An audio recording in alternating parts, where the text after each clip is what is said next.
Nos encontramos con Pedro Salinas, que como el público de Iquitos conocerá, es un conocido por su trabajo editorial, por sus columnas periodísticas y porque evidentemente hace un trabajo periodístico de hace muchos años y ha estado en varias oportunidades en Iquitos. Nos encontramos con él aquí en su oficina y vamos a dialogar sobre todos los temas que evidentemente él los trata muy bien. Pedro, ¿qué tal? Gracias, Jaime. Bueno, hay una frase que siempre dicen muchos, no sé si coincidirás. Estamos en la semana de celebración del Día del Periodista, hoy mismo es el día central, pero dicen, yo no hago periodismo de periodistas. ¿Tú compartes eso? Procuro no hacerlo. Ahora, tengo 2 libros que hacen periodismo de periodistas, pero que de alguna manera vuelca el conocimiento de estas personas, su experiencia, en crónicas que creo que son ágiles, y didácticas e ilustrativas, y hablan mucho sobre el quehacer periodístico en el Perú, ¿no? Que me imagino no es cosa fácil. Ahora, no hacer periodismo de periodistas tiene, digamos, sus matices. Tú tienes 2 libros publicados sobre opiniones de periodistas, que es importante conocer la opinión de los periodistas porque de alguna forma son generadores de opinión pública, ¿no? Y porque sirve para contrastar qué ideas tienen cada una de estas personas sobre el oficio, sobre la libertad de prensa, sobre la relación que debe tener el periodista frente al poder, sus visiones de la política, qué percepciones tienen estos respecto del Perú y esas cosas. Por supuesto que un periodista que está en el día a día lidiando contra políticos, contra temas de coyuntura, temas adversos, es gente que está muy compenetrada con el país y en ese sentido su opinión me parece que es bastante valiosa, ¿no? Ahora, tú eres de alguna forma también analista político, evidentemente, con algunos temas ahí importantes. Mauricio Mulder, congresista, parlamentario, militante aprista, dice que todos los analistas políticos deberían decir qué militancia tienen y si no la tienen, deberían tenerla porque evidentemente todo el tiempo están hablando de política y de políticos y se dan una aureola de independencia cuando no la tienen. Lo que pasa es que eso aflora. O sea, yo cuando opino, yo opino como un periodista independiente liberal, ¿no? Si me quieres dar un sesgo, ese es el mío, liberal. Tú cuando lees a Juan Carlos Tafur, tampoco milita en ningún partido político y sabes que su sesgo también, su orientación es absolutamente liberal. Tú cuando lees a César Hildebrand, sabemos que no milita en ningún partido político, tiene una posición de centroizquierda, digamos, ¿no? Entonces, me parece innecesario, si es cierto lo que dice Mulder, claro, Mulder sí es un comentarista aprista, ¿no es cierto? Él está defendiendo los intereses de su partido todo el tiempo, emite opiniones bastante juiciosas en algunos casos, porque es un tipo inteligente y articulado, pero digamos que porque él es un comentarista aprista, que no pretenda pues que el resto tengamos que ponernos una etiqueta, ¿no?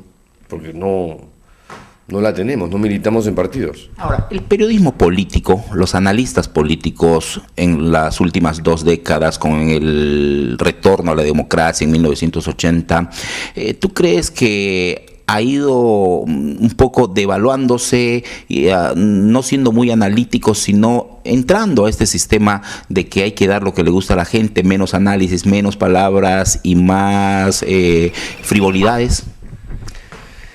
Sí, y yo creo que eso tiene que ver con los tiempos en los que vivimos, ¿no? Donde la información es inmediata, tiene que ser entretenida, divertida, prima la civilización del espectáculo de la que habla Vargas Llosa, y eso definitivamente ha generado un impacto en el periodismo que conocíamos hasta hace poco, el periodismo convencional. Ahora existen medios alternativos, ya no solamente es la televisión, la radio y el periódico o la revista, ¿no? Ahora tienes periódicos y revistas que han cerrado para convertirse en medios digitales. tienes Twitter, tienes Facebook, tienes las redes sociales que se han convertido en autopistas de la información, a través de las cuales la gente se informa y comunica inmediatamente, ¿no? WhatsApp, qué sé yo. Entonces, ese es el mundo que estamos viviendo hoy por hoy y al cual uno se tiene que adaptar. Si no te adaptas, te quedas. Ahora, en eso de adaptarse a no solamente la tecnología, sino un poco a lo que dice la gente, hay que seguir la corriente de la gente. Con aquello de los miembros del Tribunal Constitucional, de la Defensoría del Pueblo en el Parlamento, dijo, la gente se opone y tiene que retroceder. Se tendría que hacer lo mismo con aquello del matrimonio, de la unión civil no matrimonial entre personas del mismo sexo, que tiene una oposición de 65%. No siempre hay que hacer caso a las mayorías y hay que hacer caso a la gente. O sea, las mayorías no suelen tener la razón, o no siempre tienen la razón, para decirlo mejor así. O sea, cuando Fujimori gozaba del 84% de la aprobación, el Perú tenía la razón, creo que no.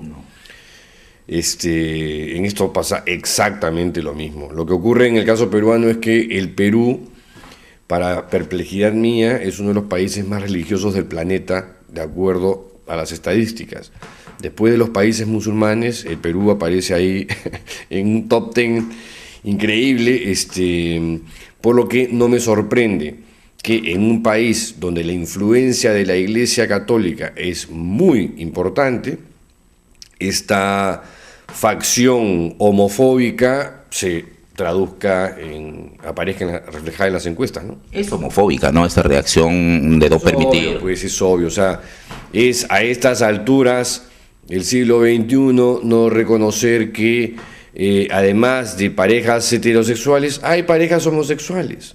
Hay mujeres que prefieren juntarse con mujeres y hombres con hombres. ¿Ya cuál es el tema? O sea, vamos a seguir insistiendo en que este es un país en el que hay peruanos con más derechos que otros. O sea, no me es un tema de tolerancia, ¿no, Pedro? Tolerancia. Es un tema de derechos en principio, ¿no? O sea, todos los peruanos tenemos que tener los mismos derechos, no pueden haber peruanos discriminados. Y en la práctica, las parejas gay son discriminadas, son excluidas de la ley, de la legislación. Ahora, además hay una carga homofóbica. Mira, este congresista Tubino escucha al cardenal Cipriani, ¿no es cierto?, cuando habla de que los gays no están en el plan de Dios, o sea, se van a condenar, se van a ir al infierno, ¿no es cierto?, no van a ser felices nunca, en su particular cosmovisión de las cosas cuadriculada, ¿no? ¿Quién es Cipriani para juzgar la esencia de las personas? Por Dios, o sea, seamos un poquito pues de mente abierta, ¿no? O sea, abramos nuestras cabezas. El mundo está cambiando, el mundo se está transformando. Que la iglesia no quiera ver eso, ya, problema de la iglesia. Se extinguirá, aunque ellos se crean inmortales. Pero con esa actitud, mira, no llegan al siglo 3000. ¿eh? Sí. Ahora, y entramos al tema de la religión. El libro que vas a presentar próximamente, que está en librerías acá en Lima, tiene por nombre Al Diablo con Dios, que es una serie de artículos contextualizados, ¿de cierto?, sobre las cosas que se hacen en la iglesia, desde la iglesia.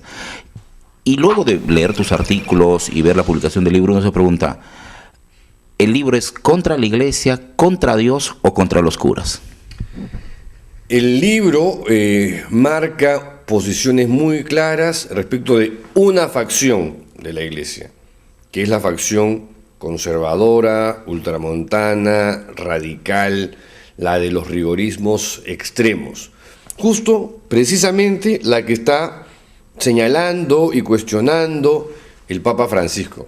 O sea que yo diría que no eres más papista que el Papa, pero estás por esa línea. Ha chuntado con algunos lineamientos que este Papa aparentemente quisiera cambiar. con lo cual me cae bien, porque en eso coincidimos. Y el libro va un poco en esa línea. En esa línea, ¿no es anticlerical? A ver, yo me dirijo... Le pregunto al autor porque de hecho que hay... Yo me dirijo, sí, frontalmente hacia un sector de la iglesia, el que está pontificando constantemente, sistemáticamente contra los matrimonios homosexuales, contra el aborto y contra el uso de métodos anticonceptivos. Hacia ese sector, sí, me voy con todo, le doy con todo. Pero ese es el sector que justamente el Papa también le está diciendo, oye, deja de ser monotemático, deja de ser obsesivo, deja de ser compulsivo. Lo acaba de decir hace un par de semanas. Pero eso va también un poco, Pedro Salinas se va contra la mayoría, ¿no? Inclusive peruana, digamos, que ve a la iglesia, claro, no es malo ir contra las mayorías, pero digo, es un poco el asunto del libro, ir contra corriente. Sí, pues como el salmón. ¿Y eso no es un peligro? Bueno, siempre hay, sí, este tipo de cosas siempre te generan algún tipo de problemas, desde las críticas y los insultos hasta cosas más serias eventualmente, ¿no? Pero nada, o sea, yo creo que es una batalla que en el Perú todavía no se ha librado y alguien pues tiene que abrir trocha en esto, ¿no? Vayamos al tema político. Tú también has publicado libros referidos a política, Humaladas. Hoy, luego de 2 años y meses del gobierno del presidente Humala, con esta caída en las encuestas desde 50 y tantos hasta 26, ¿te ratificas en todos esos temores un posible gobierno de Humala? No, a ver, mi libro Humaladas, que fue escrito en el 2006, se refería al Ollanta Humala, que encarnaba una serie de ideas absolutamente desfasadas y deschavetadas y que mantuvo hasta la última campaña electoral, ¿no? Que fue es el Ollanta de la gran transformación, el Ollanta radical, el Ollanta del polo rojo. Ese Ollanta cambió por el Ollanta de la hoja de ruta. Ahora, y fue por el que al final la mayoría de peruanos optó. Yo voté en esas elecciones viciado. Yo voté por Humala y voté por Keiko. Fui súper democrático. Pero lo que tenemos hasta la fecha era algo que para mí era previsible, ¿no? Yo creo que el razonamiento que hizo Vargas Llosa, que entre Keiko y Humala había que preferir a Humala. Totalmente válido y legítimo, y creo que ese era el razonamiento, pero a mí no me daba, votar por Humala. Porque asumía lo que estoy viendo, ¿no? Que estamos ante un gobierno signado por la medianía, por la mediocridad, que no tiene la menor idea dónde está el norte, ¿no? Es un presidente desbrujulado, desnortado, el que tenemos en Palacio de Gobierno. Ahora, mira, igual lo prefiero a Keiko, ¿no? O sea, prefiero que siga ahí Humala a la otra. Yo creo que con Keiko Fujimori el país hoy estaría absolutamente polarizado, Fujimori estaría afuera haciendo política, y nos estaríamos sacando los ojos como a principios de los 90, cuando Fujimori dio el zarpazo del 5 de abril, ¿no? ¿Prefieres a Humala tocando en la Bolsa de Valores de Nueva York? O sea, no me esperaba otra cosa mejor, porque esa es la maldición del Perú. Cada 5 años optamos por el mal menor, ¿no? O, como graficó muy bien Vargas Llosa, tenemos al cáncer y al SIDA, ¿no? Entre esas dos opciones, ¿qué haces? Alzheimer. Bueno, Alzheimer es lo que tiene el peruano, eso es lo que tiene el elector, ese es el mal del elector, que tiene una memoria muy mala y no recuerda pues lo que hizo el político ayer, ¿no? Entonces terminamos en esta situación, en esta disyuntiva maldita, ¿no? De tener entre una cosa mala y una cosa peor.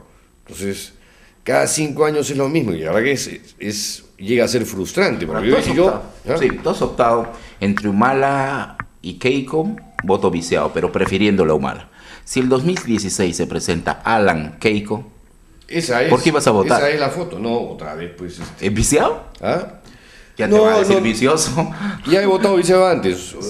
Yo a veces ¿Votarías por Alan? Voy a la cédula con lápiz, ¿sabes? No, porque hago dibujitos, yo me acuerdo de la elección Toledo-Alan, a uno le dibujé orejas de burro y al otro cachitos. Tú ya deduces a quién le correspondió qué cosas. Pero antes que se vea, ¿votarías por Alan? ¿En qué circunstancias votarías por Alan? Creo que no. ¿Por qué? A los amigos apristas. Porque no me nace votar por Alan García. Lo veo demasiado cínico, demasiado... No sé, no me gusta, es un político que no me gusta. Pero alguna vez le escuchaste y dijiste, me está convenciendo, como dicen muchos peruanos, sí, yo le escucho y me convence, aún oponiéndome. Es que es verdad, es un encantador de serpientes, ¿no? Alan García tiene esa virtud, es el flautista de Hamelin. O sea, yo me acuerdo cuando se dio la investigación en el Congreso, bajo su primer gobierno, después de su primer gobierno, por enriquecimiento ilícito, yo lo escuchaba a García, yo tuve que cambiar de canal porque dije, este pata ahorita me convence que es inocente, ¿no? O sea, no hay forma, ¿no? Por los temas del tren eléctrico, hay una serie de cuestiones. Comisión además integrada por Ricardo Letts Colmenares, Manuel Dahmer, Pedro Cateriano, Antero Flores Arauz, que luego fue ministro de Defensa de Alan García, Rafael Rey, que también fue ministro de Alan García, y creo que Lourdes Flores, quien ahora quiere hacer una alianza con el APRA y Alan García. O sea, salvo Letts y Cateriano, al resto, con el tiempo los hipnotizó. Licuados. O sea, estos que presentaron un informe contundente sobre Alan García, terminaron persuadidos de que Alan García en realidad es un buen tipo, ¿no? Ahora, se pone en debate siempre el perfil del político peruano. Perfil Alan García, perfil Toledo. ¿Cuál es el perfil que tú preferirías para el país? Ninguno de los dos. O sea, no me gusta ni Alan García y tampoco me gusta Toledo, ¿no? A Toledo ya lo conocemos y conocemos me encantaría un perfil nuevo, pero que lamentablemente no existe todavía en el mercado, ¿no? Comienzan a aparecer por ahí algunos rostros, algunas caras muy jóvenes, pero les falta organización, les falta la institución política que los respalde, ¿no? Ahora, pero felizmente no cuaja esas candidaturas de Ciro Castillo, del juez de la parada, ¿no? Porque son también... Pero nunca sabemos. Claro, nunca se sabe, Nunca pero sabemos. digamos, no sería lo mejor para la política. En las últimas 2 elecciones hemos tenido un 31%, que es un 31% con necesidades insatisfechas, con posiciones radicales, con ganas de protestar, porque siente que el Estado, el país, no le está resolviendo sus problemas o por lo pronto no está mirando hacia ese sector de la población. Antes de eso había un 30%, o sea, hay un porcentaje importante, un 30% que está dispuesto a votar por un radical. Ese radical fue Humala. Hoy Humala ya no es un radical, ¿no? Es un señor, no sé cómo definirlo. Las circunstancias lo obligan a ser así, ¿no? O sea, moderado también, porque se necesita capital extranjero, se necesita inversión, se necesita abrir las fronteras económicas, ¿no? No puede cerrar, Sí, si no termina... Se necesita mucho sentido común, y ahí es donde yo veo que la formación cachaca militar de Humala tiene un impacto en tu toma de decisiones definitivamente, ¿no? Por eso que la presencia de Nadine me parece positiva. Me parecía absolutamente negativo que sembrar esta cosa de procurar una reelección tramposa, ¿no? Para las siguientes elecciones, que duró demasiado. Y eso te habla mucho del apetito de poder de esta gente. Pero, fuera de ello, que Nadine también tiene sus defectos aparentemente, creo que es una presencia beneficiosa, que es como el angelito, ¿no? El Pepe Grillo, vemos que le dice, no, llanta, por acá no la vas a cagar. Y hace caso, además. Sí. Vente por acá, ¿no? O sea, me da la impresión que ese es un poco su papel, su rol, ¿no? Minutos finales. Sale el Antauro, ¿se acuerdan los Picapiedras? Claro. Tenía un angelito y un diablito. A Ollanta le sale el Antauro y le sale Nadine. ¿Y prefieres a Nadine antes que a Antauro? Sí, aunque a veces parece que prefiere el Antauro. Claro.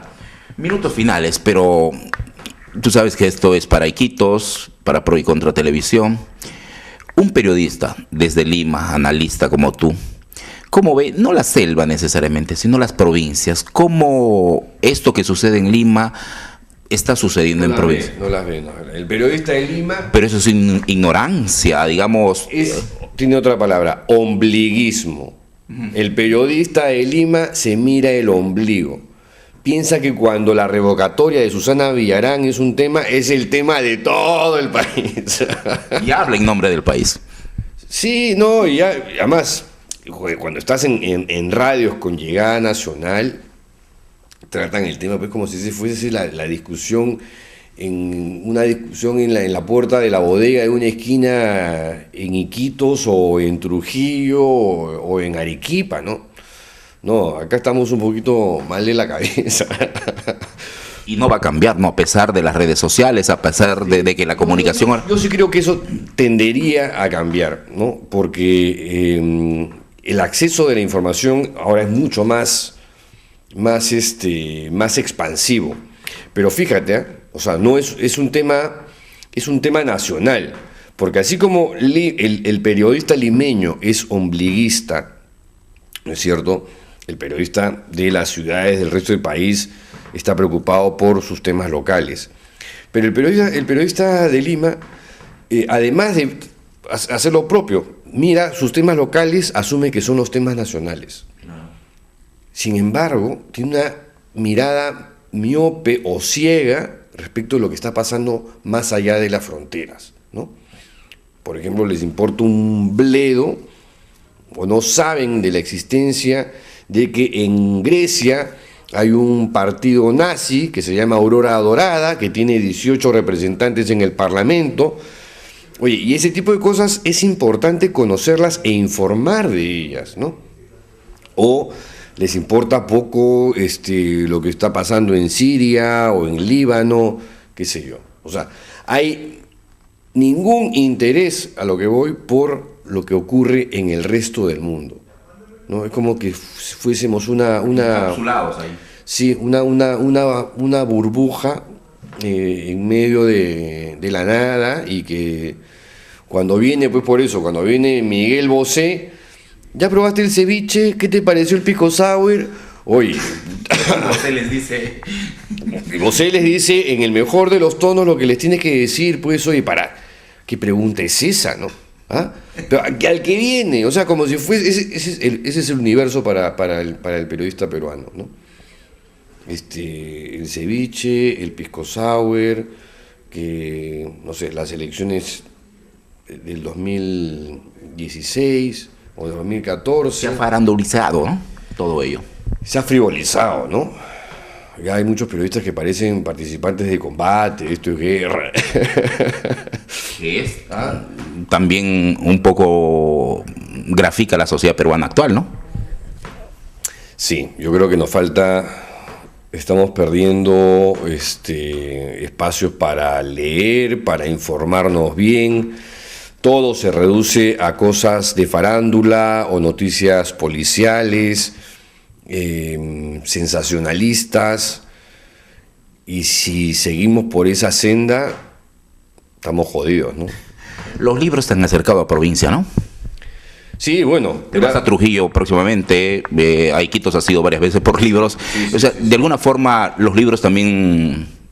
Sí, te acercan, los libros a mí me han ayudado a conectarme con, efectivamente, con gente de Iquitos, con gente de Trujillo, con gente de Arequipa. Porque Rajes del Oficio tiene que leer cualquier colega, sea estudiante o sea que esté en actividad, ¿no? En realidad con todos, la verdad. O sea, porque por ejemplo tengo otro que se llama Álbum de Fotos y que me ha permitido moverme en un montón de colegios de la periferia de Lima, ¿no? Claro, con todo este proyecto que hay que... Como este proyecto del Plan Lector. El Plan Lector, ¿no? ¿No? Que para mí ha sido una gratísima experiencia y que, nada, durante prácticamente 3, 4 años he estado haciendo estos periplos que igual no te ayudan a conectarte con otras realidades de tu misma ciudad, porque Lima tampoco es que sea pues Miraflores, San Isidro o Surco, ¿no? Claro.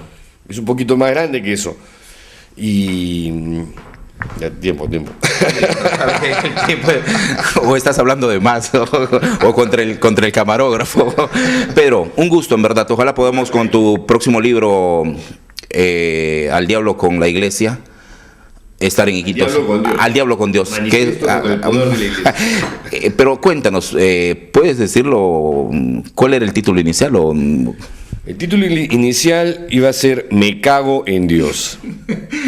Parece que sonó un poco provocador. Un poco cagón. Después cambió a Dios es homofóbico y hubo discusión en torno al tema porque no comprendía todos los temas que se abordaban en el libro.